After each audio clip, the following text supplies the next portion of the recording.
Chapter 9 of the Flight of the Noldor. After a time, a great concourse gathered about the Ring of Doom. Concourse means a crowd of people, and the Valar sat in shadow, for it was night. But the stars of Valinor glimmered overhead, and the air was clear, for the winds of Manwë has driven away the vapors of death and pulled back the shadows of the sea. Then Yavanna arose and stood upon j.r.r, the green mound. But it was bare and now black, and she laid her hands upon the trees.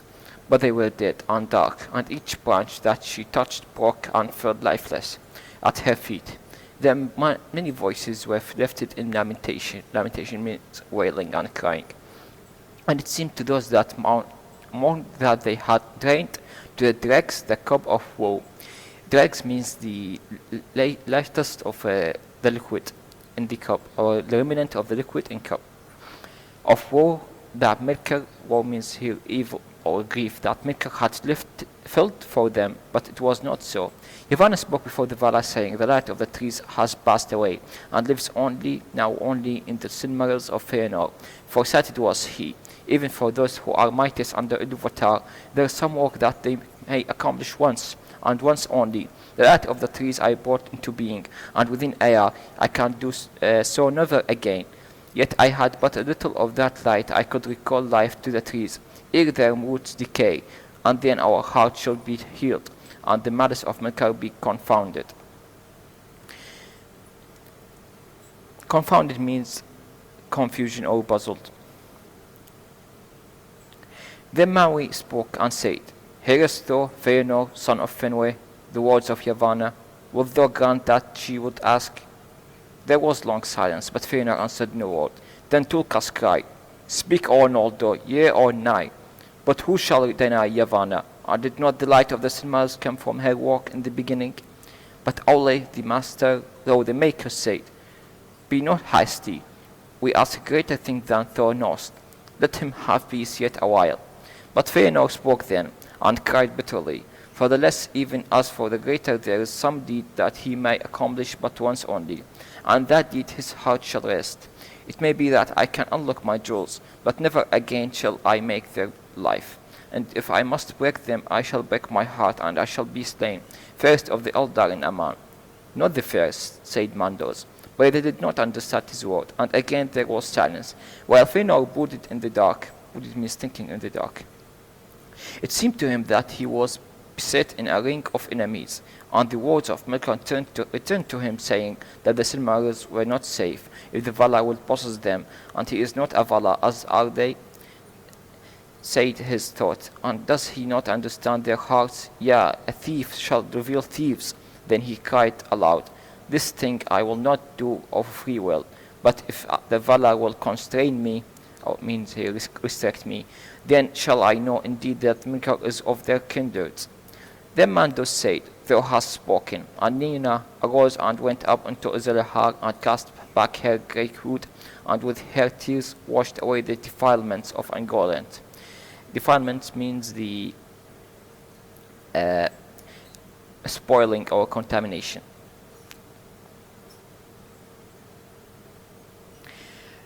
And she sang in mourning for the bitterness of the word and the marring of Arda. But even as Nina mourned, there came messengers from Forminos, and they were Noldor and bore new tidings of evil. For they told how a blind darkness came northward, and in the midst walked some power for which there was no name, and the darkness issued from it. But Melkor also was there, and he came to the house of Fëanor, and there he slew Finwë, king of the Noldor, before his doors, and spilled the first blood in the blessed realm. For Finwë alone had not fled from the horror of the dark. And they told that Melkor had broken the stronghold of Forminos, and taken all the jewels of the Noldor that were hoarded in that place, and the Silmarils were gone. Then Fëanor rose, and lifting up his hand before Manwë, he cursed Melkor, naming him Morgoth, the Black Foe of the world, and the name that name only was known to the Eldar even after, and he caused also the summons of Manwë, and the hour in which he came to Tranquil, thinking in the madness of his rage and grief that he had been at Forminos, his strength would have availed more than to be slain also, as Micr had purposed. Then Fëanor ran from the ring of doom and fled into the night, for his father was dearer to him than the light of Valinor, or the peerless work of his hands. Peerless means the unequaled or unrivaled work. And who among sons of elves or a man have healed their fathers of a greater worth? Many there grieved for the anguish of Fëanor, but his loss was not his alone, and Yavanna wept by the mount, and the fear that the darkness should swallow the last rays of the light of Valinor forever. For though the Valar did not yet understand the fully what had befallen, they perceived that Micr had called upon some aid that came from beyond Arda. The Silmarils had passed away, and all when it may be seen whether Fëanor had said yea or nay to Yavanna, yet had he said yea at the first, before the tidings came from the Forminos. It may be that his after deeds would have been other than they were, but now the doom of the Noldor drew near. Meanwhile, Morgoth, escaping from the pursuit of the Valar, came to the wastes of Araman. This land lay northward between the mountains of the Belori and the Great Sea, as Avatar lay to the south, but Araman was a wider land, and between the shores and the mountains were barren plains. Barren means unvegetation or bare, ever colder as the ice drew near. This region Morgoth and Gaunt passed in haste, and so came through the great mist of Oyomore to the Helcaraxe, where the strait between Araman and Middle-earth was filled with grinding ice.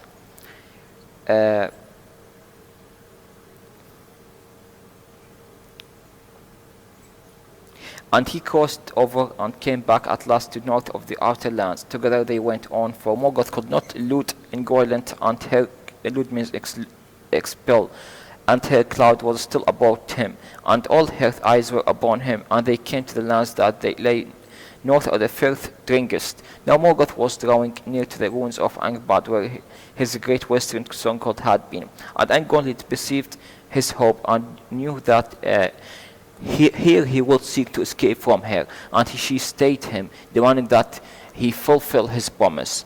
Blackheart, she said, I have done by bidding, but I hunger still. What wouldst thou have more? Said Morgoth. Dost thou desire all the world for thy belly? I did not vow to give thee that I am its lord. Not so much, said Ungoliant, but thou hast a great treasure from Forminos. I will have all that, yea, with both hands thou shalt give it. Then perforce Morgoth surrendered to her the gems. Perforce means by force or by no other way, or to no avail. Surrendered to her the gems that he bore with him, one by one and grudgingly, and she devoured them, and their beauty perished from the world. Hunger and the darker yet grew Ungoliant, but her lust was unsated. With one hand thou givest, she said, with the left only, open thy right hand. In his right hand Morgoth held close the Silmarils, and though they were locked in crystal casket, they had begun to burn him, and his hand was clenched in pain, but he would not open it. Nay, he said, thou hast had thy due, for with my power that I put into thee, thy work was accomplished. I need thee no more. These things thou shalt not have, nor see. I named them into myself forever. He said that you didn't accomplish your work alone, only after I put my power with you. So this thing is mine, and you will never see it. But Andor had grown great, and he left by the power that he had gone out of him. And she rose against him, and her cloud closed about him, and she enmeshed him in a web of clinging thorns to strangle him. Then Morgoth sent forth a terrible cry that echoed in the mountains. Therefore that region was called Lamoth, for the echoes of his voice dwelt there ever after, so that any who cried aloud in that land awoke them, and all the waste between the hills and the sea was filled with clamor, as of a voice of anguish. The cry of Morgoth in that hour was the greatest and most dreadful that was ever heard in the northern world. The mountains shook, and the earth trembled, and rocks were riven asunder. Deep in forgotten place that cry was heard, far beneath the ruined halls of Angband, in vaults to which the Valar in haste of their assault had not descended. Balrogs lurked still, awaiting ever the return of their lord, and now swiftly they arose. Passing over Hithlum, they came to Lamoth as a tempest of fire. With their whips, tempest means a storm of fire. With their whips of a flame, they smote asunder the webs of Ungoliant, and she quailed and turned to flight, belching black vapors to cover her, and fleeing from the north, she went down into Beleriand, and dwelt beneath arid Gorgoroth in the dark valley that was after called Nan Dongerthep, the valley of dreadful death, because of the horror that she bred there. For all other false creatures of spider form had dwelt there since the days of the delving of Angband, she mated with them and devoured them, and even after Ingolant herself departed and went whither she would into the forgotten south of the world. Her offspring abode there and wove their hideous webs of the fate of Ungoliant, or the fate of Ungoliant, no tales. Yet some have said that she ended long ago, when in her uttermost famine she devoured. Famine means extremely hungry. She devoured herself at last. And this, the fear of Yavanna that the Silmarillion would be swallowed up and fall into nothingness did not come to pass, but they remained in the bow of Morgoth. And he, being freed, gathered again all his servants that he could find, and came to the ruins of Angband. There he delved new his vaults and dungeons. And above their gates he reared the threefold peak of Thangorodrim, and the great reek of dark smoke was ever wreathed about them. There countless became the host of his beasts and his demons, and the race of orcs spread long before grew and multiplied in the bowels of the earth. Dark now fell the shadow of Beleriand, as is told thereafter. But in Angband, Morgoth forged for himself a great crown of iron, and he called himself king of the world. In token of his set of this he set the Silmarils in his crown. His hands were burned black by the touch of those hollowed jewels, and black they remained ever after.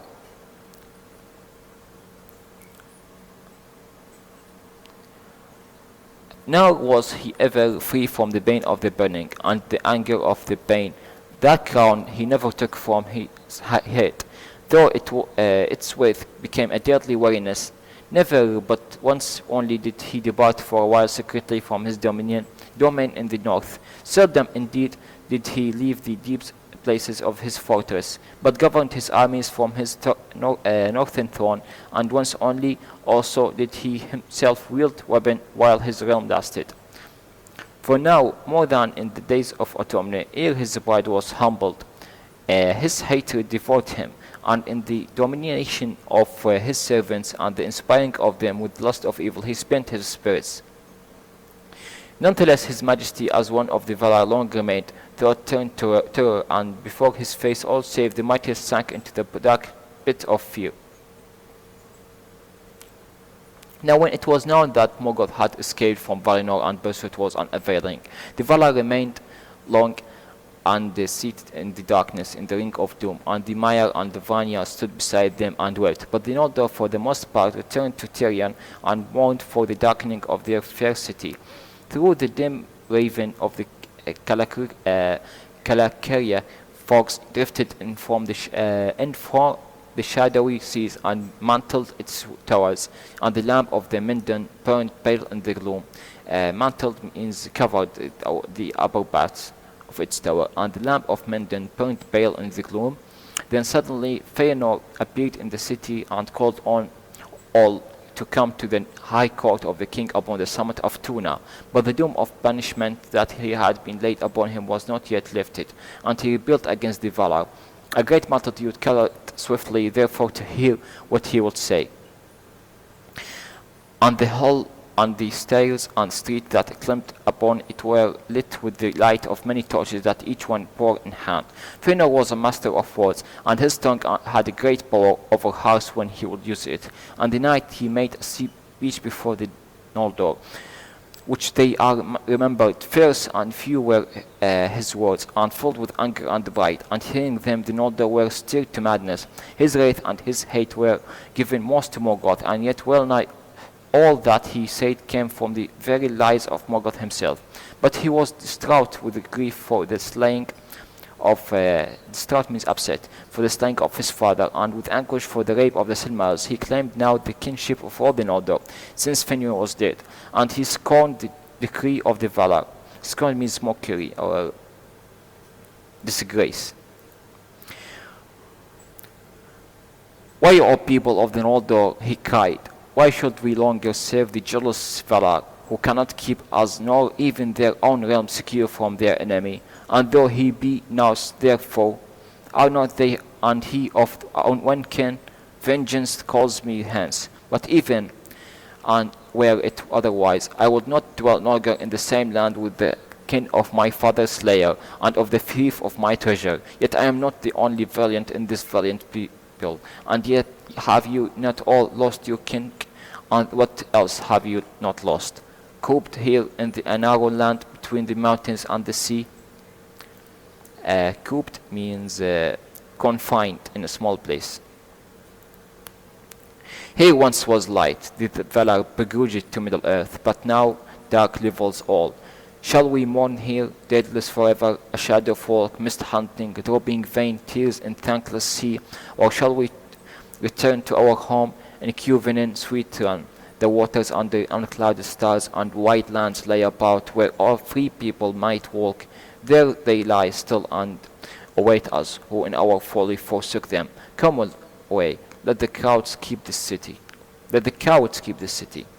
Long he spoke, and ever he urged the Noldor to follow him, and by their own prowess means valiant or courage, to win freedom and great realms in the lands of the East, before it was too late. For he echoed the lies of Melkor that the Valar had cozened them and would hold them captive, so that man might rule in Middle-earth. Many of the Eldar heard then for the first time of the aftercomers. Fair shall the end be, he cried, though long and hard shall be the reward. Say farewell to bondage, but say farewell also to ease. Say farewell to the weak, say farewell to your treasures. More still shall we make journey light.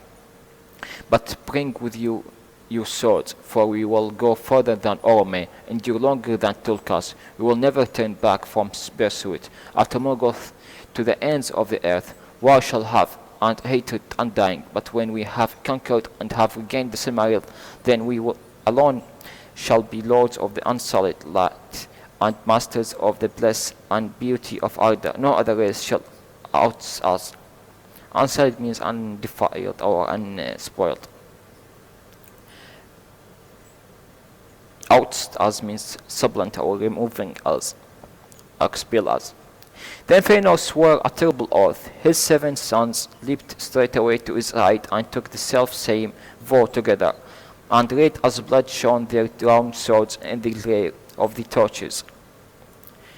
Glare means the angry stare. They swore an oath which none shall break and none shall take, by the name even of Ilúvatar, calling the everlasting dark upon them, if they kept it not at Manwë. They named in witness, and Varda, and the hallowed mountain of Thanquittle, vowing to pursue with vengeance and hatred to the ends of the world Valar, demon, elf, or man, as yet unborn, or any creature, great or small, good or evil, that time shall bring forth into the end of the days, who should hold or take or keep a Silmaril from their possession.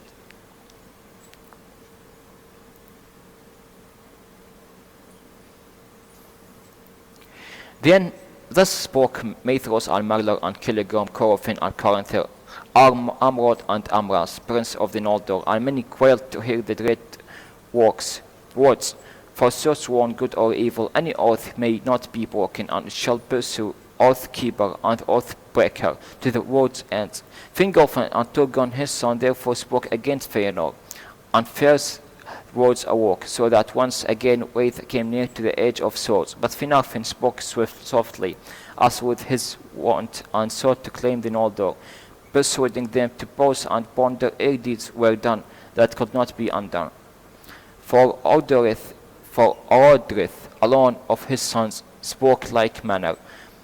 Finrod was with Turgon, his friend, but Galadriel, the only woman of the Noldor to stand that day tall and valiant among the contending princes, was eager to be gone. No oath she swore, but the words of Fëanor concerning the Middle-earth had kindled in her heart, for she yearned to see the wide unguarded lands, and to rule there a realm at her own will. Of like mind with Galadriel was Fingon, Fingolfin's son, being moved also by Fëanor's word, though he loved him little, and with Fingon stood as they ever did angered and ignore sons of Finarfin.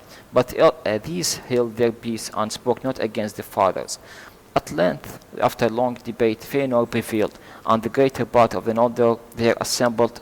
He set aflame with the desire of new things and strange countries. Therefore, when Finarfin spoke yet again for heat and delay, a great shout went up, "Nay, let us be gone," and straightway Fëanor and his son began to prepare for the marching forth. Little foresight could there be for those who dared to take so dark a road. Yet all was done in overhaste, for Fëanor drove them on, fearing lest in the calling of their hearts his word shall wane and other counsel yet prevail. And for all his proud words he did not forget the power of the Valar, but from Valmar no message came, and Manwë was silent. He would not yet either forbid or hinder Fëanor's papers, for the Valar were aggrieved that they were charged with evil intent to the Eldar, or that any were held captive by them against their will. Now they watched and waited, for they did not yet believe that Fëanor could hold the host of the Noldor to his will. And indeed, when Fëanor began the marshalling of the Noldor for their setting out, then at once dissension arose, for thought he had brought the assembly in mind to the wrath. By no means all were of mind to take Fëanor as king. Greater love was given to Fingolfin and his sons, and his household, and the most part of the dwellers in Tirion refused to renounce him, if he would go with them. And thus at last, as two divided hosts, the Noldor set forth upon the better lord. Fëanor and his following were in the van. Van means in the front. But the greater host came behind there under Fingolfin, and he marched against his wisdom, because Fingon his son so urged him, and because he would not be sundered from his people that were eager to go, nor leave them to the rash counsels of Fëanor, nor did he forget his words before the throne of Manwë. With Fingolfin went Finarfin also, and for like reason, but most loath was he to depart, and of all that Noldor and Valinor, who were gone now to the great people, but when they refused to take the road, some for the love that they bore to the Valar, and to all not least, and some for the love of Tirion and the many things that they had made, none for the fear of the peril by the way. But even as the trumpets sang and Fëanor issued from the gates of Tirion, a messenger came at last from Manwë, saying, "Against the folly of Fëanor shall be set my counsel only. Go not forth, for the hour is evil, and the road leads to sorrow that ye do not foresee. No aid will the Valar lend you in the quest, but neither will they hinder you. For this you shall know, as ye came hither freely shall ye depart. But the Fëanor's Finwë's son, by thine oath art exiled. The lies of Melkor thou shalt unlearn in bitterness. Valar he is, thou say thou then, thou hast sworn in vain. For none of the Valar canst thou overcome now, or ever within the halls of Ea, not thou Eo whom thou names hath made thee thrice greater than thou art." It means your oath is vain, because in vain, because you said you can't defeat a Valar, and Melkor is one of the Valar. No, whatever you do, even in the halls of Ea, so your oath is totally in vain. But Fëanor laughed and spoke not to the herald, but to the Noldor, saying, "So then will this valiant people send forth the heir of their king alone into banishment with his sons only, and return to their bondage? But if any will come with me, I say to them, is sorrow foreboded to you? But in Aman we have seen it. In Aman we have come through, blessed to woe. The other now we will try, through sorrow to find joy, or freedom at the least." Then turning to the herald he cried, "Say this to Manwë, Solimor, High King of Arda. If Fëanor cannot overthrow Morgoth, at least he delays not to assail him, and sits not idle in the grief. And it may be that Eru has set in me a fire greater than thou knowest. Such hurt as the least will I do to the foe of the Valar, that even the mighty in the ring of doom shall wonder to hear it. Yea, in the end they shall follow me. Farewell." In that hour the voice of Fëanor grows so great and so potent that even the herald of the Valar bowed before him as one full answered, and departed, and the Noldor were overruled. Therefore they continued their march, and the house of Fëanor hastened before them along the coast of Elendil. Not once did they turn their eyes back to Tirion on the green hills of Tuna. Slower and less eagerly came the host of Fingolfin after him. Of those Fingon was the foremost, but at the rear went Finarfin and Finrod, and many of the noblest and wisest of the Noldor, and often they looked behind them to see their fair city, until the lamp of the Mindon Eldalivia was lost in the night. More than any others of the exiles they carried tense memories of the bliss they had forsaken, and some even of the things that they had made they took with them as a solace and a burden on the world. A solace, a way to find a joy, or using it to find a joy, to have a joy.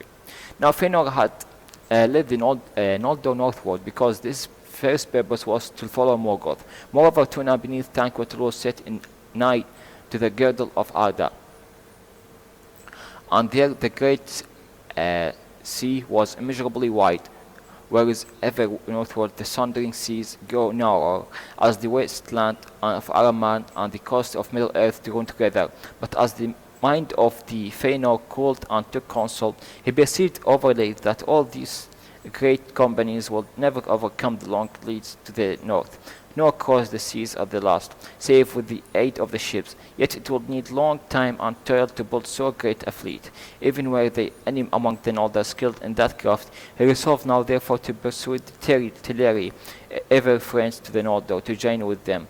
And this rebellion he thought that thus the bliss of Valinor may be further diminished, and his power for war upon Morgoth be increased. He hastened then to Alqualondë, and spake to the Teleri as he had spoken before in Tirion. But the Teleri were unmoved by anything he means that he could say.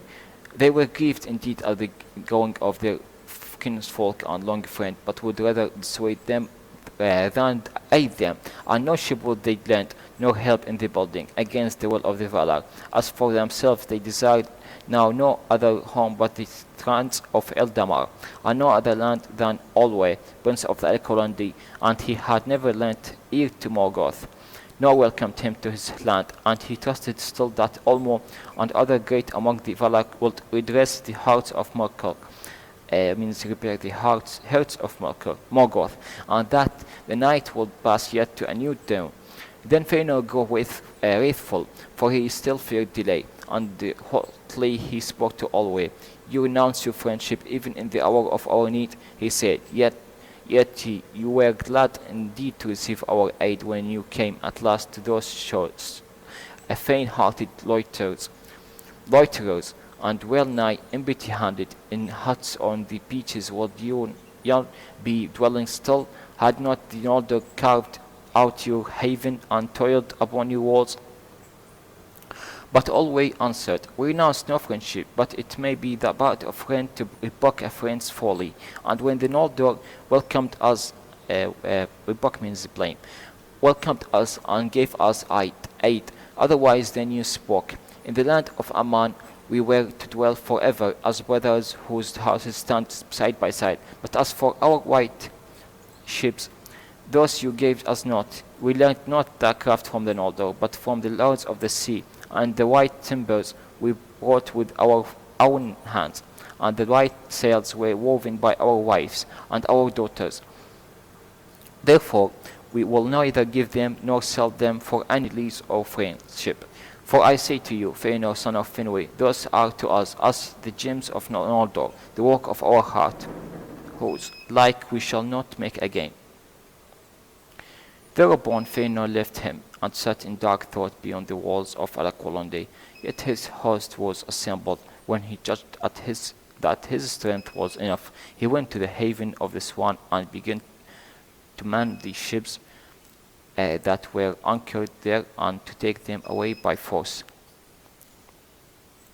To man means here to say to rush on the, or to assault the ships there, or work and operate.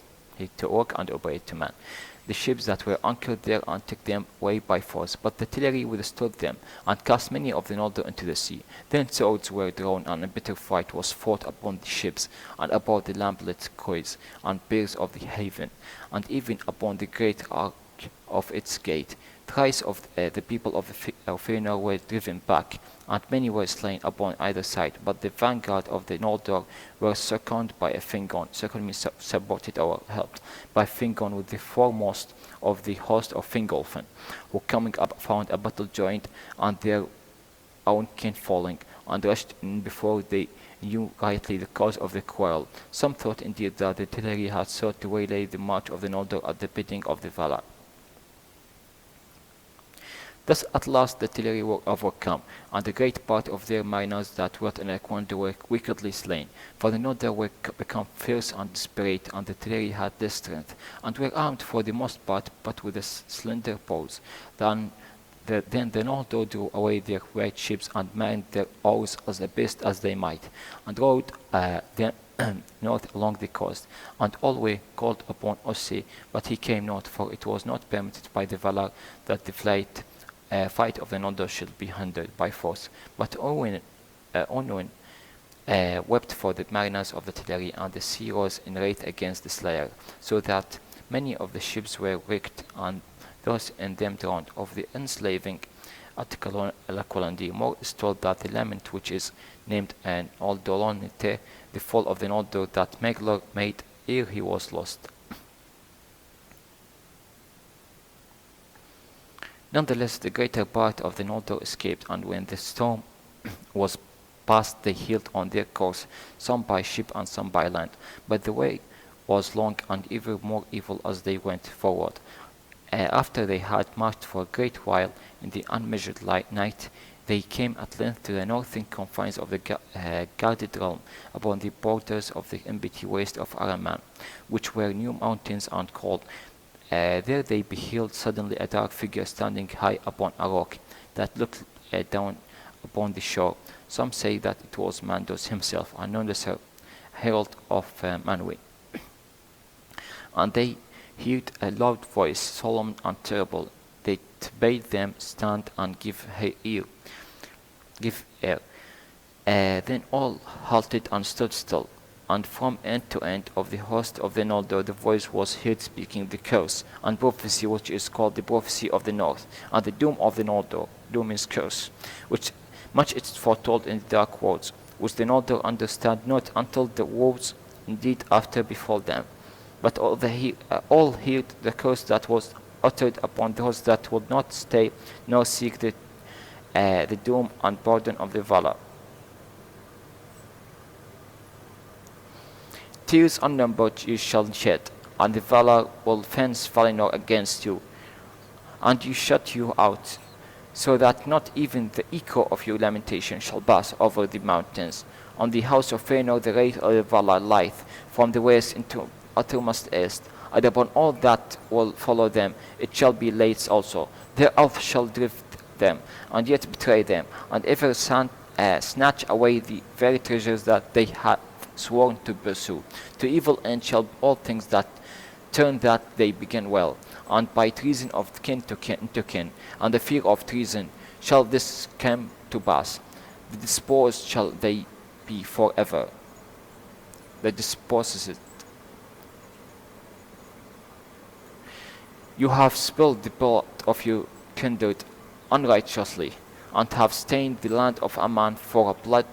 Ye shall render blood, and beyond Aman you shall dwell in death's shadow. For though Ero appointed to you to die not in air, and no sickness may assail you, yet slain ye may be, and slain ye shall be, by weapon and by torment and by grief, and your houseless spirits shall come then to Mandos. There long shall ye abide, and yearn for your bodies, and find little pity, though all whom you have slain shall entreat for you. And those that endure in Middle Earth and come not to Mandos shall grow weary of the word as with a great burden, and shall wane, and become as a shadow of regret before the younger race that come forth. The Valar have spoken. Then many quailed, for Fëanor hardened his heart, and said, We have sworn, and not lightly. The oath will be keep. We are threatened with many evils, and reason not least, but one thing is not said, that we shall suffer from the cowardice, from cravens of their fields of cravens. Therefore I say that we will go on. And this doom I added, the deeds that we shall do shall be the matter of song unto the last of the Ardor. But in that hour Finarfin forsook the march, and turned back, being filled with the grief and with the bitterness against the house of Fëanor, because of his kinship with all way of Al-Attar, and many of his people went with him, retracing their steps in sorrow, until they beheld once more the fair beam of the Minden upon Tuna, still shining in the night, and so came at last to Valinor. There they received the pardon of the Valar, and Finarfin was set to rule the remnant of the Noldor in the Blessed Realm. Cravens means coward. But his sons were not with him, for they will not forsake the sons of Fingolfin, and Fingolfin folk went forward still, feeling the constraints of their kinship and the will of Fëanor, and fearing to face the doom of the Valar, since not all of them had been guiltless of the kinslaying at Al-Attar. Moreover, Fingon and Turgon were bold and fiery of heart, and loath to abandon any task to which they had put their hands until the bitter end, if a bitter it must be. So the main host held on, and swiftly the evil that was foretold began its works. The Noldor came at last far into the north of Arda, and they saw at first teeth of the ice that floated in the sea, and knew that they were drawing nigh to the Helixia, for between the land of Amand that in the north carried eastward, on the east shores of Endor, which is Middle Air that bore westward, there were a narrow strait, through which the chill water of the encircling sea and the waves of Beleriand flowed together, and there were vast fogs and mist of deathly cold, and the sea streams were filled with clashing hills of ice, and the grinding of ice deeps dared sunken. Such was the Helixia, and there none yet had dared to treat safe, treat means walk, save the Valar only and Ungoliant. Therefore Fëanor halted, and the Noldor debated what course they should now take. But they began to suffer anguish from the cold, and the clinging mist through which no gleam of star could pierce. And many repented of the road, and began to murmur, especially those that followed Fingolfin, cursing Fëanor and naming him as a cause of all the woes of the Eldar. But Fëanor, knowing all that was said, took counsel with his sons, and took courses only they sought to escape from Araman, and come into the Endor by the strait or by ships. But the Helcaraxia they deemed impassable, whereas the ships were too few. Many had been lost upon their long journey, and they remained now not enough to bear across all the great host together. Yet none were willing to abide upon the western coast, while others were ferried first. Already the fear of treachery was awake among the Noldor. Therefore it came into the heart of Fëanor and his son to seize all ships and depart suddenly, for they had retained the mastery of the fleet since the battle of the Haven, and was manned only by those who had fought there and were bound to Fëanor. And as though it came at his call, there sprang up a wind from the northwest, and Fëanor slipped away secretly with all whom he deemed true to him, and went abroad and put out to sea, and left Fingolfin in Araman. And since this sea was there narrow, steering east and somewhat south, he passed over without loss, and at first of the Noldor set foot once more upon the shores of Middle Earth, and the landing of the Fëanor was at the mouth of the 5th which was called dregs, and ran into Dor Lumen. But when they were handed Maedhros, the eldest of his sons, and on a time the friend of Fingon, ere Morgoth's lies came between, spoke to Fëanor, saying, Now what ships and rows will you spare to return, and whom shall they bear hither first? Fingon the valiant? Then Fëanor laughed as one fey, and he cried. Laughed as one fey means as one a kid, or let's say a child, or unworthy laugh. None and none, what I have left behind I count now no lose. Needless baggage on the road, it was proved. Let those that cursed my name curse me still, and wind their way back to the caves of the Valar. Let the ships burn. Then Maedhros alone stood side, but Fëanor caused fire to set to the white ships of the Teleri. So that place which was called Losgjar at the outlet of the fifth of the Dringus ended the fairest vessels that ever sailed in this sea, in a great burning, bright and terrible, and Fingon and his people saw the light far off, right beneath the clouds, and they knew that they were betrayed. This was the first fruits of the kinslaying and the doom of the Noldor. Then Fingon, seeing that Fëanor had left him to perish in Araman or to return in shame to Valinor, was filled with bitterness. But he desired now as never before to come by some way to Middle-earth and meet Fëanor again. And he and his host wandered along in misery, but their valor and endurance grew with hardship, for they were a mighty people, the elder children undying of hero Al-Attar, but new come from the blessed realm, and yet are not yet weary with the weariness of earth. The fire of their hearts was young, and lit by Fingon and his sons, and by Finrod and Galadriel, they dared to pass into the bitterest north, and finding no other way, they endured at last the terror of the Helicrixia and the cruel halls of ice. Few of the deeds of the Noldor thereafter surpassed that desperate crossing in hardihood or woe. There, Elonwe, the wife of Turgon, was lost, and many others perished also. And it was with a pleasant host that Fingolfin set foot at last upon the outer land. Small love for Fëanor or his sons had those that marched at last behind him, and blew their trumpet in Middle-earth at fair seeing the moon. And this is the end of this chapter.